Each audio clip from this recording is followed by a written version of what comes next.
Hey everyone, welcome back to my channel. This is Bowman here, and today we are continuing our playthrough of Planescape Torment. And we're just sort of wandering around the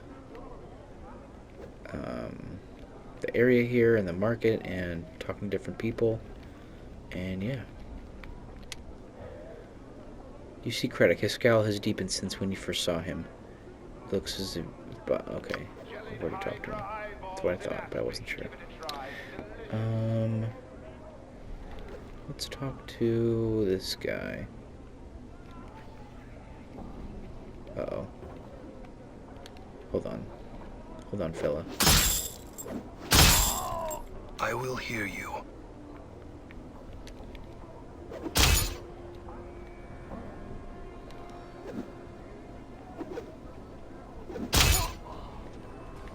What's up, Chief?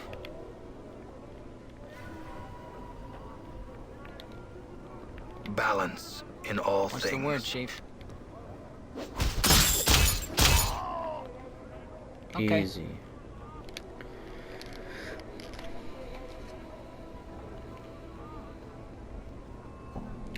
This man is looking at you with a strange, bug-eyed stare.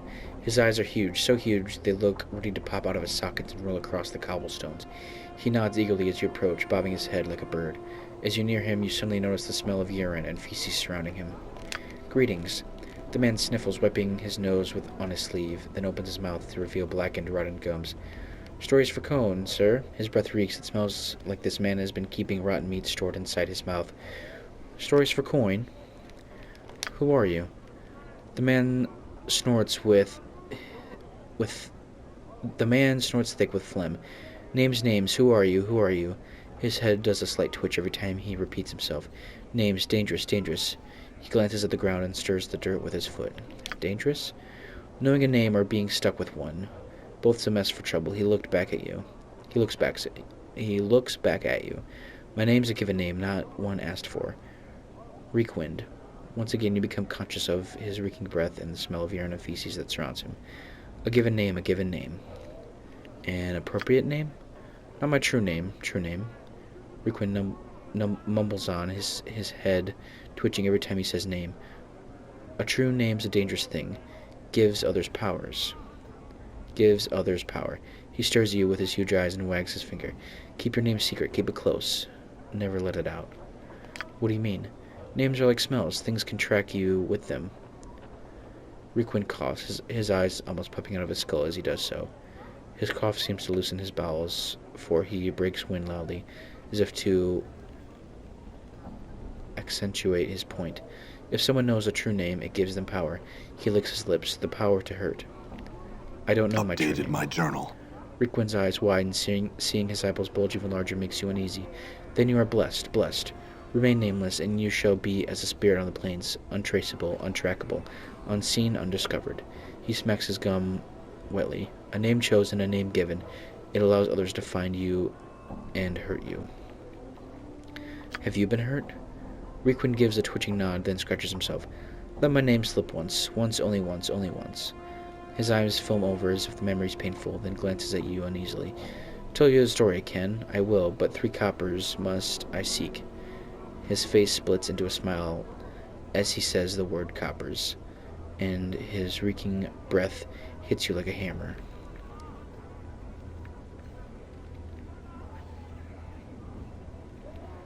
Very well. Here's 3 copper. Reekwind gets into a stance, looks left, looks right, then faces you. His face clenches, then with a grunt he breaks wind again. The smell nearly levels you, but he takes no notice. Cursed eye. Walked the wards in splendor. He stands up stiffly, nose high in the air. He saunters back and forth, nodding to an invisible passerby. Updated my journal. Reekwind freezes, his arms akimbo. Crossed paths with the crossed one. Had the looking of a pumpkin, his seeds curses. Reekwind then thrusts his belly out so as to appear fat, slicks back his hair with his filthy palm so he looks almost bald, then begins drumming his fingers on his fat belly. He then walks about, circling the spot where his toughy upper-class persona used to be. All a jumble with curses this one was. With a sneer and a careless gesture, Reekwind tosses an invisible curse at the stuffy persona. Knew my name, let it slip I had all it took it all. He stiffens up again, inhaling deeply and resuming his upper-class persona. The persona suddenly crumbles and Requin breaks wind violently, then exhales, filling the air with his foul-reeking breath. Cursed with stench smell, excrement. Came here to tell tales, all good for all, for now. Now Requin is the name given name. I see, I had some other questions. Questions. Requin haunches over, regarding you wardly with his huge eyes. Answers.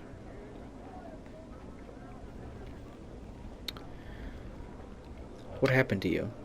Requin gives a twitching nod, then scratches himself. Okay.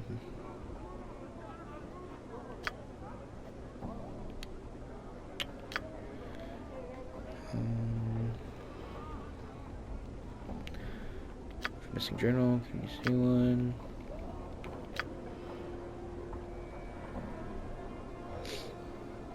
Can you tell me where I could find someone named Farad? Requin suddenly hunches over and leers at you. He walks around you for a moment, dragging his leg as if flame. A king, a noble tale. A tale I can tell, but 3 coppers must I see. Very well, here's 3 copper. Requin remains hunched over, staring at you.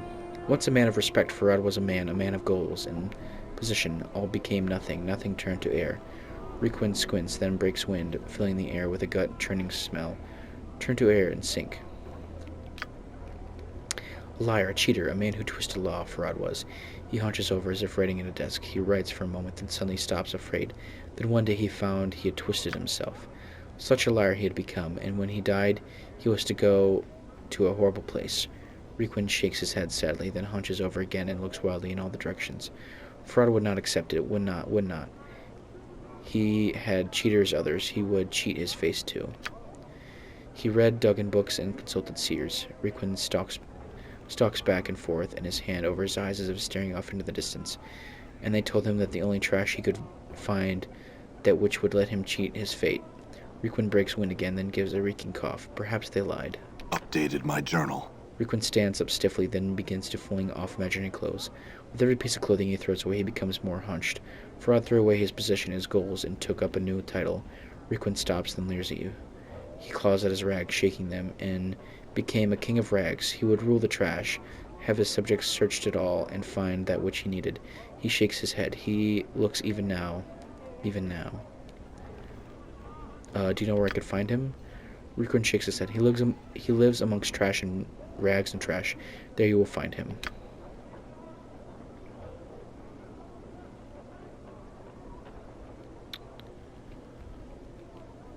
Can you tell me of this area?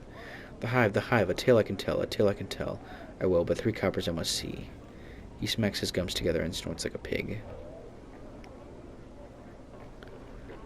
Very well. Spyward. He points to his left at the charred alley in the distance. An alley of dangerous angles. He bends his limbs in a twisted parody of one of the skeletal beings. Not always angled, not always burned and charred. Once alive, no longer. Flames, fire. He flings his hands up in the air, then waves them to simulate flames. The alley burned, great smoke, ash everywhere. In the end, only skeletons of building left, bones of dead buildings, angles everywhere, angles. Updated my journal. He hunches forward, his voice a whisper. Again, the stench from his body hits you like a wave. Dangerous now. Bad men have set up their kip there. He bows, then breaks wind in quick spurts, like a bugle blowing.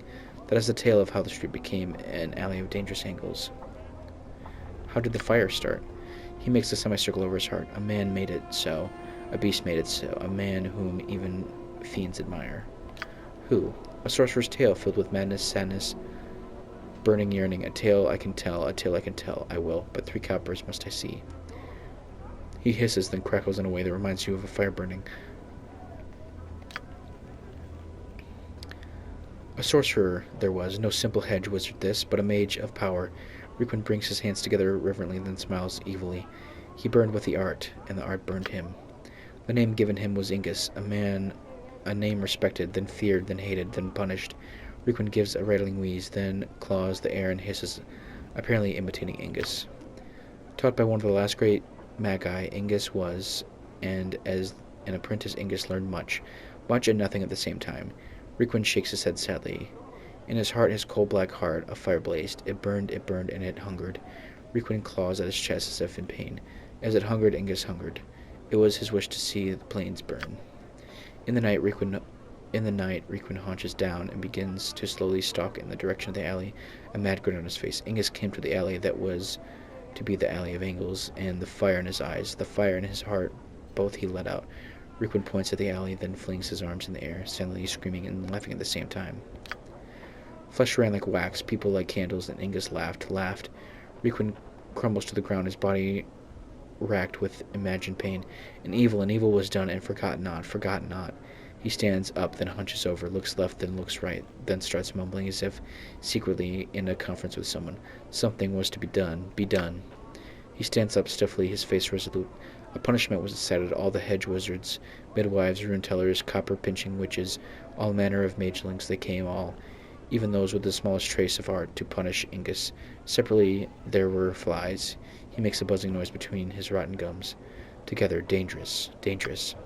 He hums, then raises his hands. Caught Ingus, granted his wish. He swirls his hands as if casting a spell. He wished to burn. They granted it, using his own desire to fuel the casting. They made his body a door to the plane of fire. They intended to kill him. Updated my journal. Failed. Requin breaks the wind again as if to accentuate the failure of the wizards. Ingus lived, only slept. Blanket of flames, turned in his sleep as he burned, never happier. He shuts his eyes, wraps his arms around himself, and turns slowly, burning, ever burning. His eyes suddenly snaps open. One day he will wake, and then the plains shall burn. An unfortunate tale.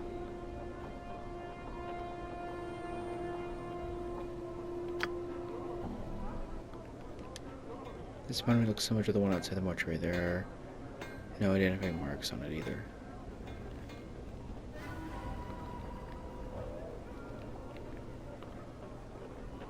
Your reasons for your incessant clicking are not known to me.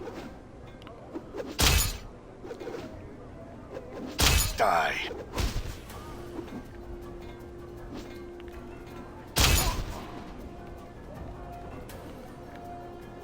The flesh knows that it suffers, You see that? even when the mind does Die. not. On the blasted plains, Zerthamon hold gift that there cannot be two skies. In the wake of his words Huh? came war. Done.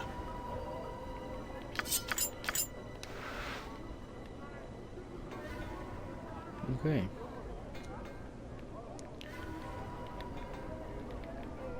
Zerths What? are those that know the words of Zerthamon. They protect the Githzerai communities against all threats, whether to the body or to the spirit. Endure. What's up, Chief? In enduring, grow strong. I need to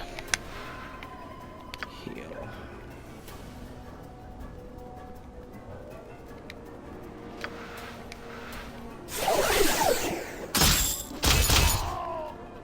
I hear What's the your word, Chief? words. Did you see that? I'm gone.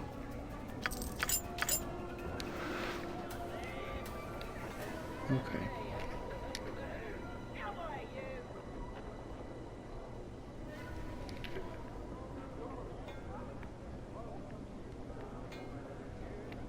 Let's talk to this guy. Streams of tears have carved channels down this man's dust-covered face. He looks to be a monk or a holy man of some sort. But the dirt covering his body makes it nearly impossible to see the man beneath. He is chanting and rolling his head back and forth. It looks like some sort of ritual. Greetings. This man stops his frenzied chanting and glares at you with his tear-trimmed eyes. He opens his parched mouth to speak, but all he can manage is a withered croak.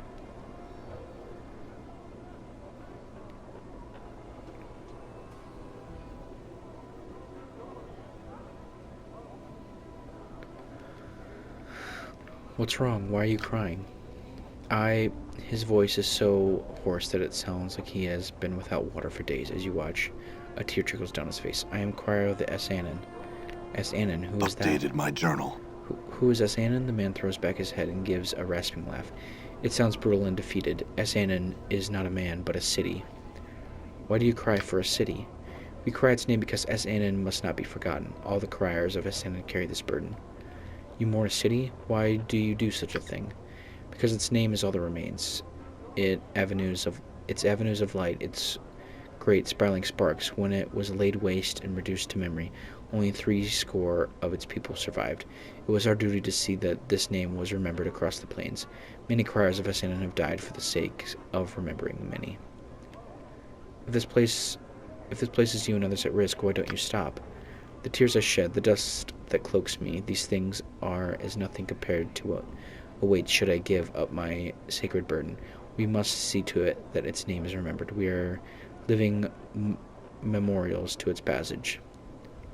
If that's so, then what happens if you all die? A fresh tear springs to the crier's eye. Even his dust-caked face cannot disguise his look of despair. I do not know. We criers of Asanan cannot mourn it forever. Even now the dust clings to our robes. The spit dries in our mouths. Our bodies wither and die. Is there a way I could help you? You're kind to ask. The crier shakes his head. Unless you can immortalize Asanan, there is no help to be had.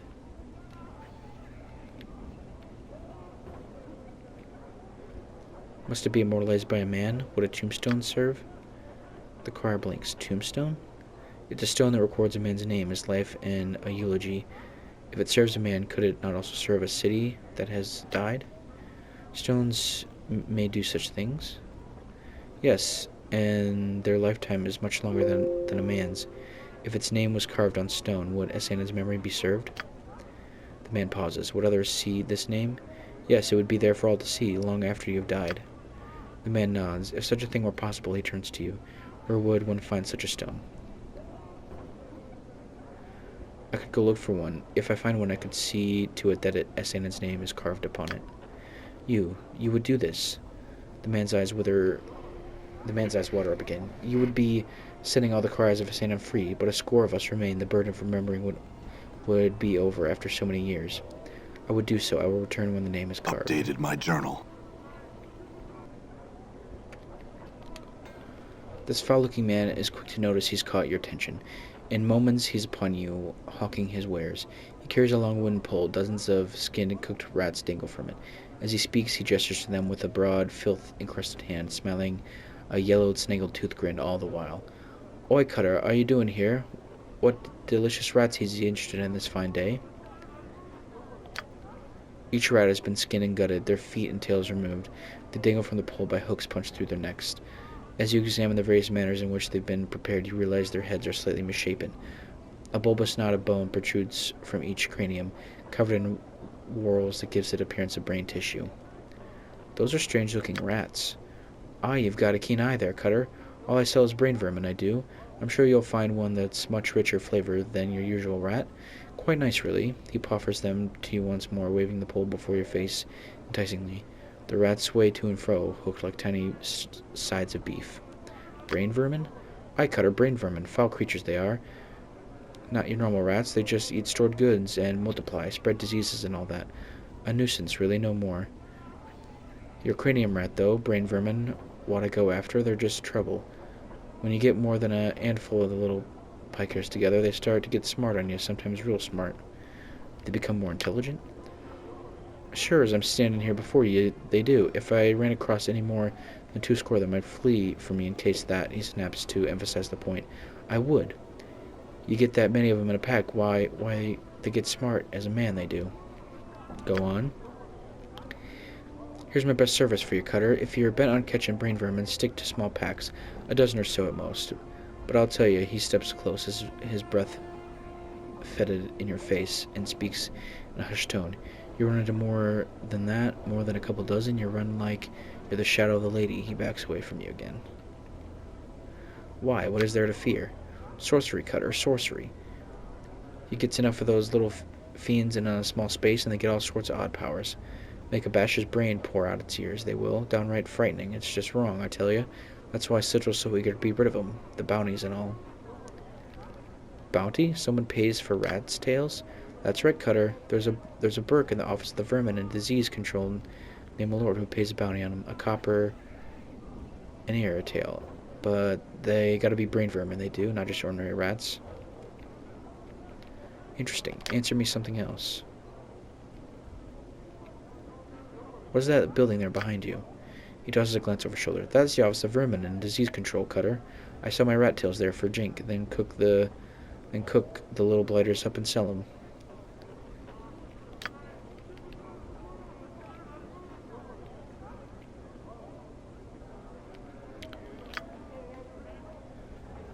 He touches your arm. I see you're leaving, Cutter, but before you go, wouldn't you like a nice, delicious ratsy? One for the road, you might say? I'd sooner eat my own tongue. The man doesn't seem to least bit perturbed. In fact, he winks at you, smiling merrily. Let me tell you, Cutter, you don't know what you're missing. I'll be here if you reconsider. The man returns to hogging his rats to passerbys.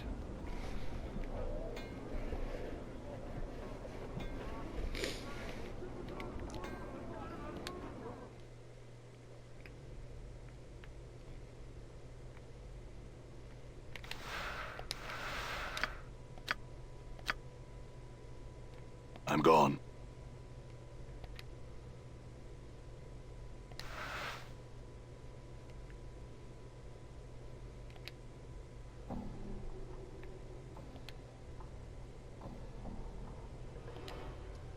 You see a squat man with rash-covered skin and several pustules covering his face. His clothes seem to mark him as some sort of an official, but they are dirty, wrinkled, and covered with rat hair. As you watch, he idly scratches himself with his stubby fingers.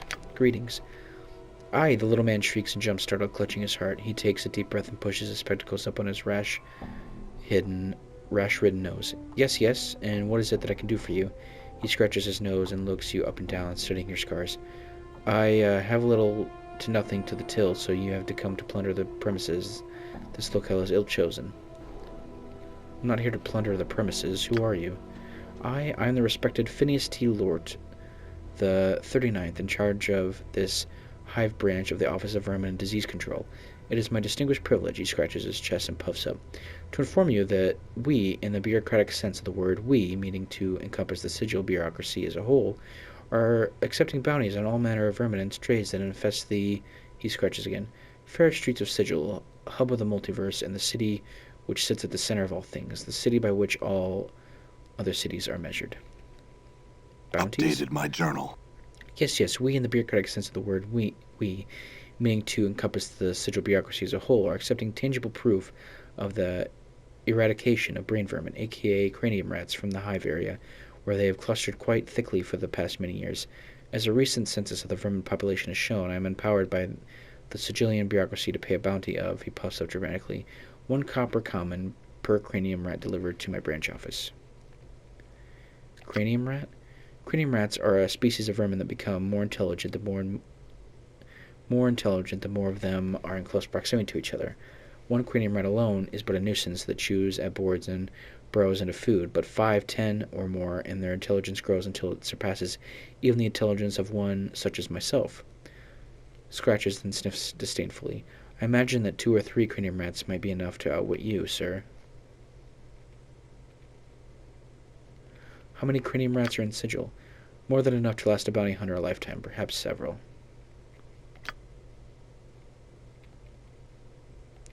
Is that rash of yours contagious?